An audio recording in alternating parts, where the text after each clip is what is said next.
എന്തല്ല എല്ലാവർക്കും സുഖം തന്നെയാ. നമുക്കിന്നൊരു പാലക് പനീർ ഉണ്ടാക്കിയാലോ.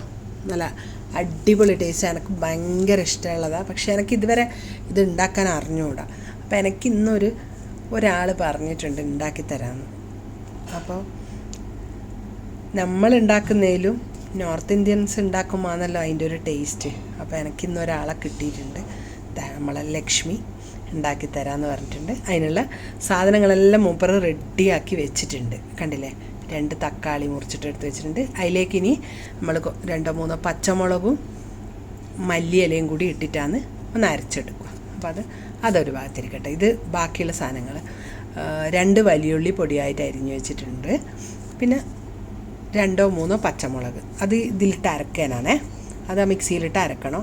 പിന്നെ ഈ വെളുത്തുള്ളി ഒരു 5-6 വെളുത്തുള്ളി അല്ലി, പിന്നെ ഒരു കഷ്ണം ഇഞ്ചി, ഇതെല്ലാം കൂടി ഈ ഉള്ളീനെ കൂടെ വാട്ടണം. പിന്നെ ഒരു 200 ഗ്രാം പനീർ എടുത്ത് വെച്ചിട്ടുണ്ട്. ഇതെല്ലാം ഇനി ഒരു ഭാഗത്തിരിക്കട്ടെ. അപ്പോഴത്തേക്ക് ഞാൻ ഒരു പാത്രത്തിൽ വെള്ളം അടുപ്പത്ത് വെച്ചിട്ട് അതിൽ നമ്മൾ ചീര ഇട്ടിട്ട് നല്ലോണം തിള വരുന്നുണ്ട്. ആ സമയത്ത് ഒരു 5-6 അണ്ടിപ്പരിപ്പും കൂടി അതിലിട്ട് കൊടുക്കാം. കണ്ടില്ലേ, അതിന് ഒന്ന് തിള വന്നതിന് ശേഷം ഇത് നമുക്ക് ഒരു അരിപ്പയിലിട്ട് അരിച്ചെടുത്തിട്ട് നല്ലോണം തണുത്തതിന് ശേഷം മിക്സിയിലിട്ടിട്ട് ഒന്ന് അരച്ചെടുക്കണം. അപ്പം അതാ അരിപ്പയിൽ അരിക്കട്ടെ. അരിച്ചതിന് ശേഷം ഇനി എന്തൊന്ന് തണിയട്ടെ. തണിഞ്ഞിട്ട് തണിഞ്ഞ് വന്നിട്ടുണ്ട്. ഇപ്പം ഞാനിത് മിക്സി ജാറിലിട്ട് കൊടുത്തിട്ടുണ്ട്. ഒന്ന് അരച്ചിട്ട് കാണിച്ചു തരാം. കണ്ടോ, ഇതാ നല്ലോണം അരച്ചെടുത്ത് വെച്ചിട്ടുണ്ട്.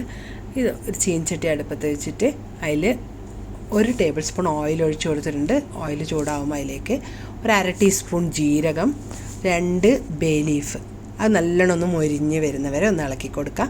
മൊരിഞ്ഞ് വന്നതിന് ശേഷം നമ്മൾ ആദ്യം മുറിച്ചിട്ട് വെച്ച വലിയ ഉള്ളി ഉണ്ടല്ലോ, അതങ്ങ് ചേർത്ത് കൊടുക്കാം. അത് നല്ലോണം ഒന്ന് മൂത്ത് വരുന്നവരെ ഒന്ന് ഇളക്കി കൊടുക്കാം. ഏകദേശം ഒന്ന് മൂത്ത് വരുന്നുണ്ട്. ഈ സമയത്ത് നമുക്കിനി നമ്മൾ മുറിച്ചിട്ട് വെച്ച വെളുത്തുള്ളി, ഇഞ്ചി അതും കൂടി ചേർത്തിട്ട് നല്ലോണം ഒന്ന് ഇളക്കി കൊടുക്കാം.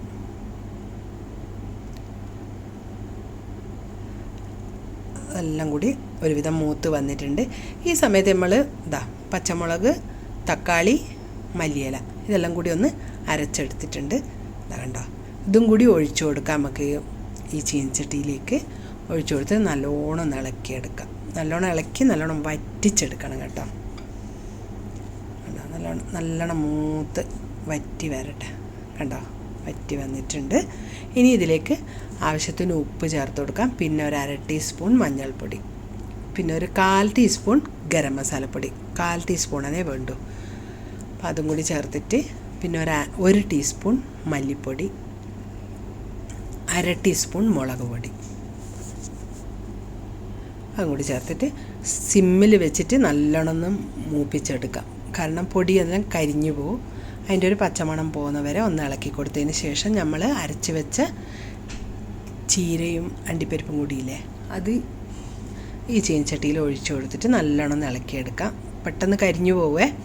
അപ്പോൾ ആവശ്യത്തിനുള്ള വെള്ളം ഈ സമയത്ത് നമ്മൾ ഒഴിച്ചു കൊടുക്കണം. ഒന്ന് തിളക്കുകയേ വേണ്ടൂ. കാരണം ആദ്യമേ നമ്മൾ ചീര നല്ലോണം വെള്ളത്തിലിട്ട് തിളപ്പിച്ചതാണല്ലോ. അപ്പോൾ അതാ ഇത് തിള വരുന്നുണ്ട്. ഇനി ഈ സമയത്ത് നമുക്ക് പനീർ ഇട്ട് കൊടുക്കാം. പനീർ ഇട്ട് കൊടുത്തതിന് ശേഷം നല്ലോണം ഒന്ന് ഇളക്കിയെടുത്തിട്ട് കണ്ടോ നല്ലോണം തിള വരുന്നത്. ഇനി സ്റ്റൗ ഓഫ് ചെയ്തതിന് ശേഷം ഇതിലേക്ക് നമുക്ക് 2 ടേബിൾ സ്പൂൺ ഫ്രഷ് ക്രീം ചേർത്ത് കൊടുക്കാം. ഫ്രഷ് ക്രീമും ചേർത്തിട്ട് നല്ലോണം ഒന്ന് ഇളക്കി കൊടുക്കാം. പനീർ ശ്രദ്ധിക്കണേ, പനീർ പൊടിഞ്ഞു പോവാണ്ട് ശ്രദ്ധിച്ച് ഇളക്കണം. അതിന് ശേഷം നമുക്കിനി സ്റ്റൗ അതേ ഓഫ് ചെയ്തില്ല. ഇനി ഇപ്പുറത്തെ സ്റ്റൗമ്മേൽ ഒരു കടായി വെച്ചിട്ട് അതിലേക്ക് 1 ടീസ്പൂൺ നെയ്യ് ഒഴിച്ചു കൊടുക്കാം. നെയ്യിലേക്ക് ഒരു 1/2 ടീസ്പൂൺ കടുകും 1 ഉണക്കമുളകും കൂടി ഇട്ടിട്ട് നല്ലോണം ഒന്ന് മൂപ്പിച്ചെടുക്കാം. അത് നമ്മളെ കറിയിലേക്ക് ഒഴിച്ചു കൊടുക്കാം.